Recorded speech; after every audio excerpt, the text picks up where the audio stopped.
Durante años, en Colombia circuló una pregunta que nadie se atrevía a hacer en voz alta, pero que muchos susurraban en pasillos, cantinas y oficinas cerradas. No era una pregunta sobre personas. No era una pregunta sobre culpables. Era una pregunta sobre dinero. Dinero que apareció en los papeles. Dinero que salió de los registros. Dinero que nunca llegó a donde debía llegar. Lo extraño no era que se hubiera perdido. En este país, perder dinero no es noticia. Lo extraño era cómo se perdió. Porque no fue robado en un asalto. No fue incautado. No fue decomisado. No fue congelado. Simplemente desapareció. Y lo más inquietante, todavía hay personas que creen que ese dinero sigue ahí, respirando en la oscuridad de una casa cerrada, detrás de un muro falso, bajo un piso que nunca fue levantado del todo. Personas que todavía hoy entran a casas abandonadas, a bodegas olvidadas, a construcciones que nadie reclama, buscando algo que oficialmente no existe. Este archivo no habla de leyendas, no habla de mitos urbanos, habla de documentos, de movimientos contables y de decisiones silenciosas. Porque antes de desaparecer, ese dinero tuvo una ruta, y esa ruta dejó marcas. Todo comenzó con un proyecto público aprobado a finales de los años 90.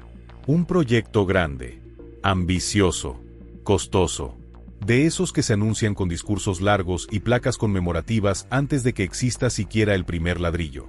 Los documentos hablaban de desarrollo, de progreso, de impacto social, pero en los archivos internos, los que nunca se muestran, había otra palabra repetida demasiadas veces.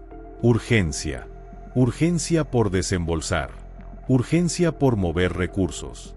Urgencia por ejecutar antes de que alguien preguntara demasiado. En menos de 6 meses, el dinero empezó a salir. No todo de una vez. No en un solo giro. Salía en fragmentos. En partidas. En cifras redondeadas que no llamaran la atención. Y ahí ocurrió el primer silencio. Porque una parte de ese dinero no regresó nunca a los balances finales. No aparece como gasto. No aparece como inversión. No aparece como pérdida. Simplemente dejó de figurar. Al principio nadie habló de casas. Se hablaba de cuentas, de transferencias cruzadas, de errores administrativos. Pero los rumores cambiaron cuando un funcionario menor, alguien sin poder, sin apellido importante, dijo algo que no debía decir. Dijo que el dinero no estaba en bancos. Dijo que, por seguridad, había sido resguardado.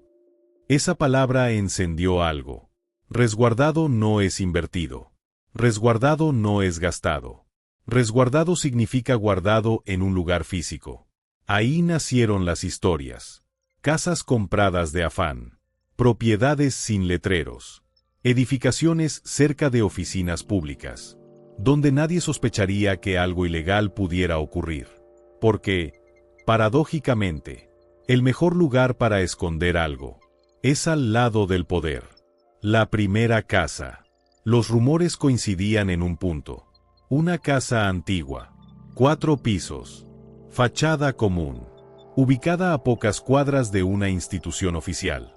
No era lujosa. No llamaba la atención, pero tenía algo extraño. Había sido remodelada por dentro y sellada casi de inmediato. Vecinos recuerdan camiones entrando de noche. No mudanzas, no muebles, cajas de madera sin marcas, pesadas, demasiado pesadas para ser archivos. Nunca hubo denuncias, nunca hubo allanamientos, porque, oficialmente, esa casa no estaba vinculada a nada. Aquí es donde la historia se vuelve incómoda. Porque el dinero no se movía como dinero. No viajaba en bolsas bancarias. No iba acompañado de escoltas visibles. Se movía como mercancía. En cajas selladas. En compartimentos. En rutas cortas.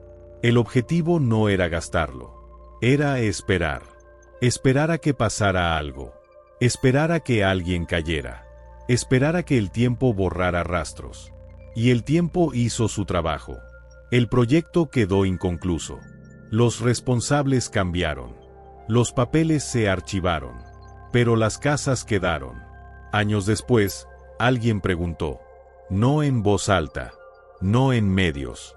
Preguntó en un informe técnico. La respuesta fue breve. No existen irregularidades comprobables. Ese fue el cierre. Pero los archivos internos, los que nunca se destruyen, siguen mostrando una anomalía, un vacío, una cifra que nunca fue explicada.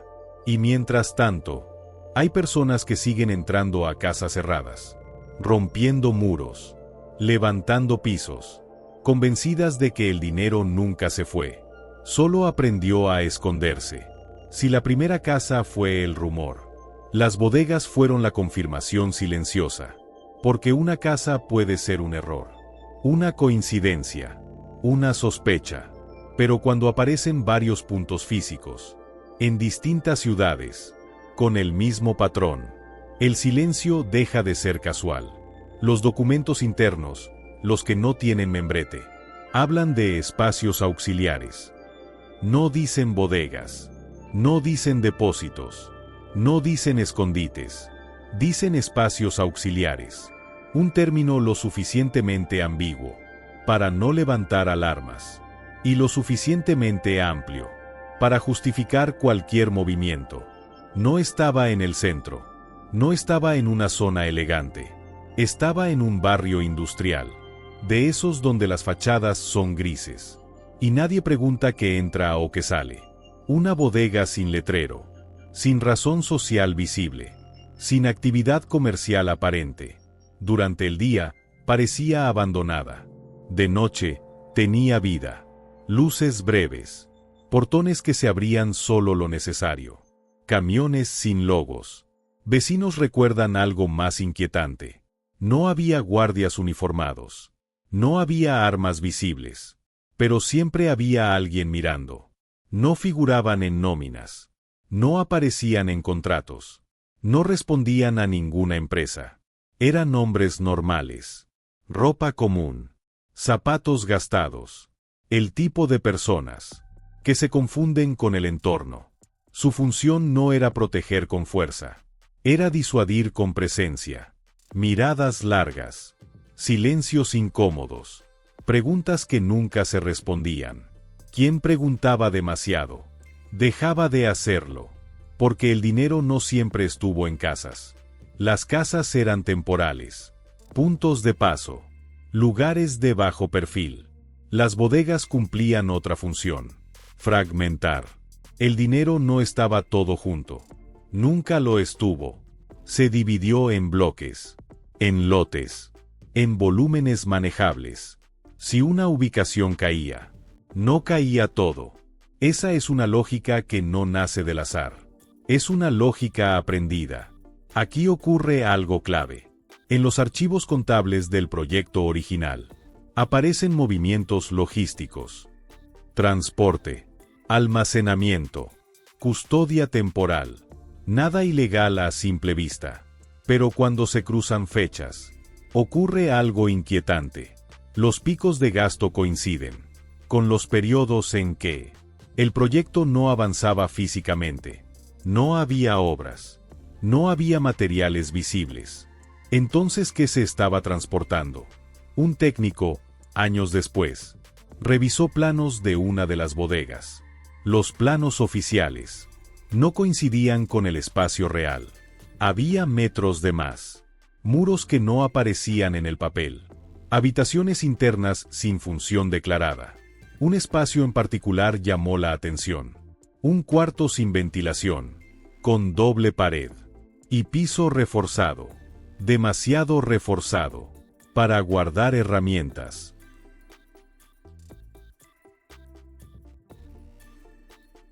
Aquí nace una de las teorías más repetidas, por quienes todavía buscan. No bolsas, no maletines, cajas.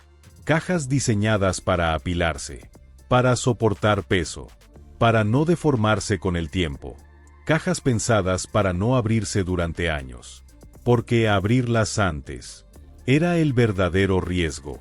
Cuando el proyecto empezó a generar ruido, algo cambió.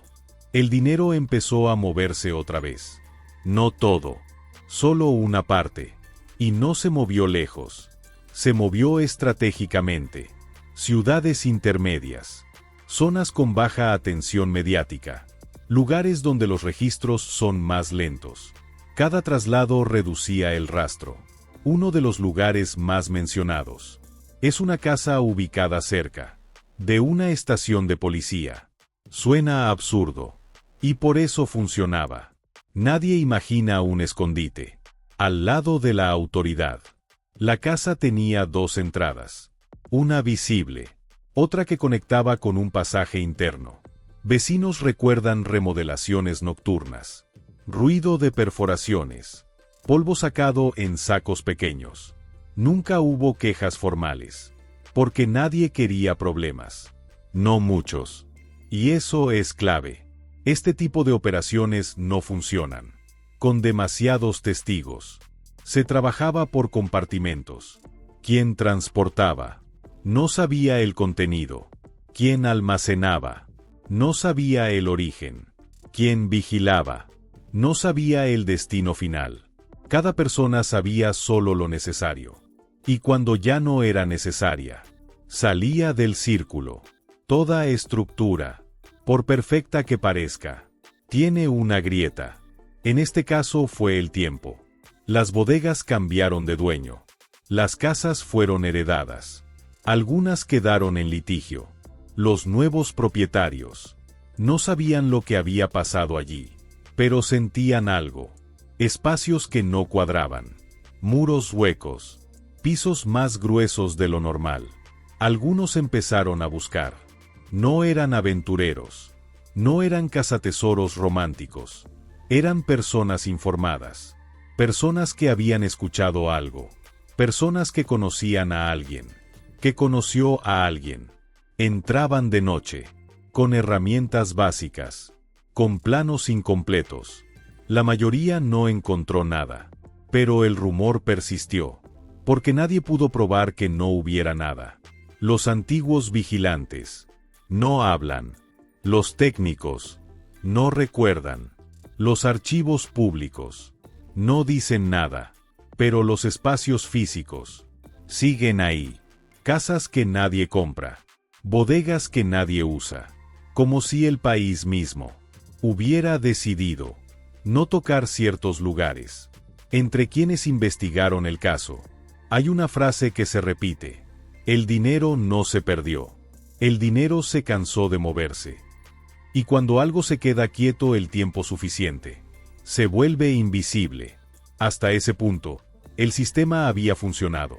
No perfecto, no limpio, pero estable. El dinero estaba fragmentado. Las ubicaciones dispersas. El conocimiento dividido. Y, sobre todo, nadie preguntaba demasiado. El problema comenzó cuando alguien decidió ordenar lo que nunca fue pensado para ser entendido en conjunto. No era un alto funcionario. No tenía poder político. No salía en fotografías. Era técnico. Su trabajo consistía en revisar estructuras antiguas, para determinar si podían ser reutilizadas. Casas viejas. Bodegas abandonadas. Edificaciones sin valor aparente. Y fue precisamente esa falta de importancia la que le permitió ver lo que otros nunca vieron. La primera inconsistencia. En una de las casas, los planos originales no coincidían con la realidad. No por desgaste, no por reformas menores. Había un espacio que no debía existir. Un volumen interno, cerrado por muros que no figuraban en ningún documento. Cuando midió el grosor de las paredes, algo no cuadró. Eran demasiado gruesas, como si hubieran sido pensadas, no para sostener la casa, sino para proteger lo que había dentro. El técnico volvió de noche, no por curiosidad morbosa, por inquietud profesional.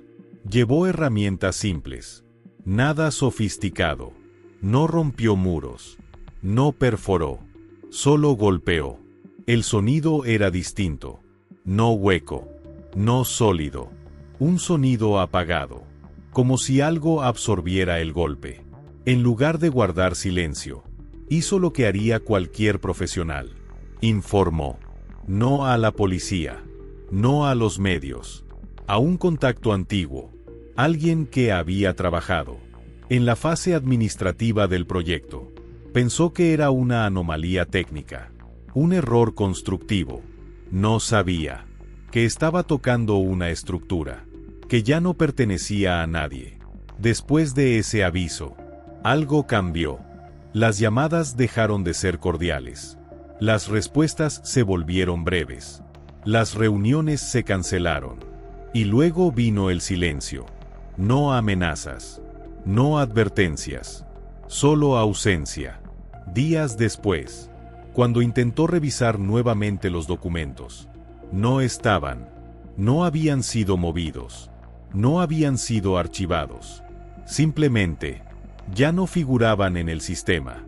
Como si nunca hubieran existido. Una noche, alguien tocó su puerta. No insistió. No gritó. Tocó una vez. Esperó. 2 hombres. Ropa común. Sin identificación. No dijeron su nombre. No levantaron la voz. Solo una frase. Hay lugares que no necesitan ser entendidos. Y se fueron. A partir de ese momento, el técnico comenzó a guardar copias. No digitales. No oficiales. Notas personales. Dibujos a mano. Medidas anotadas en cuadernos viejos. Sabía que si todo desaparecía del sistema, lo único que quedaría sería lo que nadie pudiera rastrear. Mientras tanto, dentro del círculo original, algo más estaba ocurriendo. Uno de los custodios administrativos cometió un error. No robó. No habló con extraños.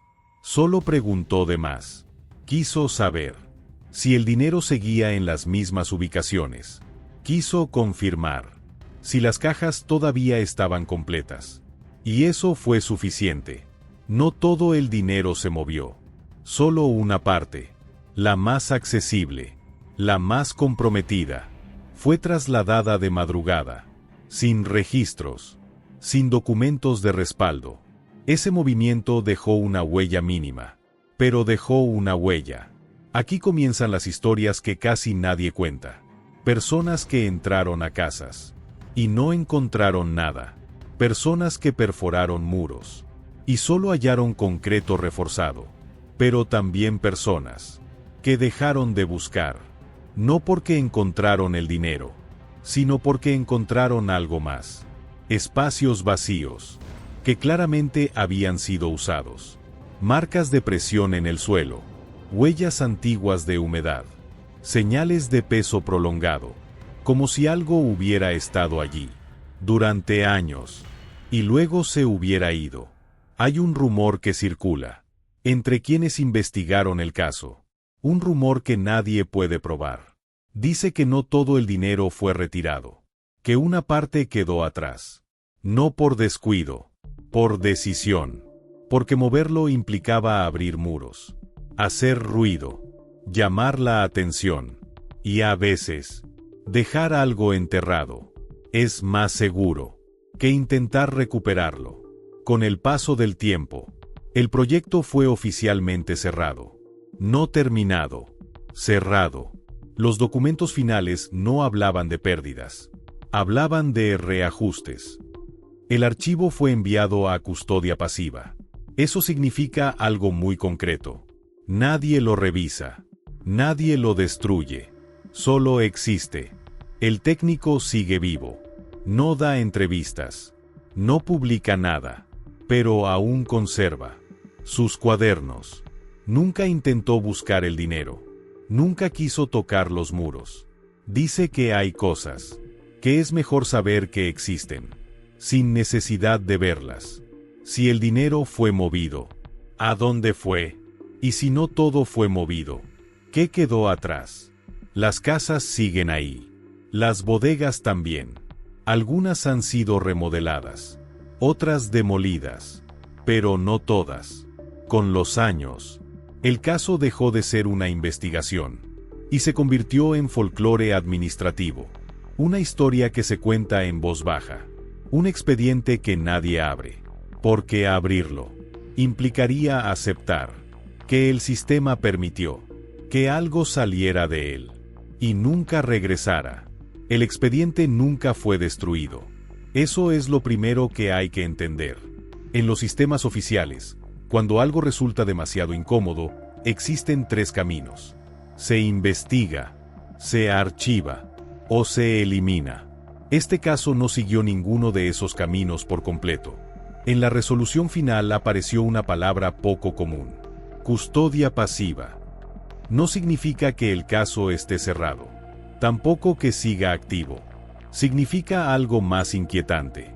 Existe, pero nadie debe tocarlo, a menos que algo obligue a hacerlo. Y durante años, nada obligó a hacerlo. Los últimos documentos no hablan de dinero perdido. Hablan de reubicaciones no documentadas, de ajustes estructurales, de cambios administrativos sin impacto financiero. Lenguaje neutro, frío, diseñado para no despertar preguntas. Pero hay una línea que se repite en más de un informe interno. No se recomienda inspección física adicional. Eso, en lenguaje real, significa: no miren detrás de los muros. Años después, un auditor externo, que no conocía la historia completa, detectó algo extraño. El costo total del proyecto no coincidía con los materiales registrados. No faltaba dinero en balances. Faltaba masa. Concreto que no figuraba. Refuerzos que no estaban justificados. Espacios internos que nunca se midieron oficialmente. El informe fue corregido. No rechazado. Corregido. El auditor fue reasignado. Con el tiempo, varias de las casas involucradas fueron vendidas. No a grandes empresas. No a proyectos llamativos. A personas comunes. Familias. Pequeños comerciantes. Arrendadores. Algunas remodelaron. Otras no tocaron nada. Y ahí es donde comienzan las historias que circulan fuera de los archivos. Hay registros no oficiales de obras que se detuvieron sin explicación. Un muro que no se pudo romper. Un piso que vibraba distinto. Un espacio que no coincidía con los planos entregados por la inmobiliaria. Algunos trabajadores se negaron a continuar. Otros pidieron cambiar de proyecto. No hubo denuncias. No hubo demandas. Solo trabajos abandonados. Con los años, surgió una versión persistente. No hablaba de maletines. No hablaba de bolsas. Hablaba de cajas técnicas. Cajas diseñadas no para transporte, sino para permanencia. Selladas. Reforzadas. Pensadas para no ser abiertas sin herramientas específicas. No se decía que contenían, solo que pesaban demasiado para ser movidas fácilmente. Aquí está la pregunta clave. Si el dinero existía, si se sabía dónde pudo haber estado, ¿por qué nunca se intentó recuperarlo oficialmente? La respuesta no es miedo, no es falta de recursos, es responsabilidad. Porque recuperar ese dinero implicaba admitir algo peor: que el sistema permitió que se construyeran espacios no fiscalizados dentro de propiedades civiles. Y eso es un problema que ningún informe puede resolver. Abrir un muro no es solo romper concreto, es aceptar que algo fue ocultado, que alguien lo autorizó, que alguien más lo supervisó, y que nadie lo reportó. A veces, dejar algo enterrado es más barato que explicar por qué se enterró. Hoy, no hay búsquedas oficiales, pero hay personas que saben. No nombres, no grupos, personas. Algunos compran casas viejas, sin interés aparente. Otros revisan registros de construcción antiguos. Otros comparan planos con edificaciones reales. No buscan dinero directamente. Buscan inconsistencias. Porque donde hay una inconsistencia estructural, hubo una decisión. Existe el relato de un antiguo trabajador que dijo haber visto una de las cajas. No la abrió, no la tocó, solo la vio, antes de que el muro se cerrara. Dijo que no parecía improvisada, parecía diseñada, como si alguien hubiera planeado que nadie la volviera a ver. Nunca grabó ese testimonio, nunca lo firmó, solo lo contó una vez. El archivo sigue existiendo, no se mueve, no se consulta, pero tampoco desaparece. Cada cierto tiempo, alguien solicita acceso. Cada cierto tiempo, la solicitud se pierde en trámites. No es rechazo, es dilación. La forma más elegante de negar algo, sin decir que no. Si ese dinero nunca volvió al sistema, y nunca fue recuperado, y nunca fue declarado oficialmente perdido, entonces, ¿sigue existiendo? ¿O su verdadero propósito nunca fue ser recuperado?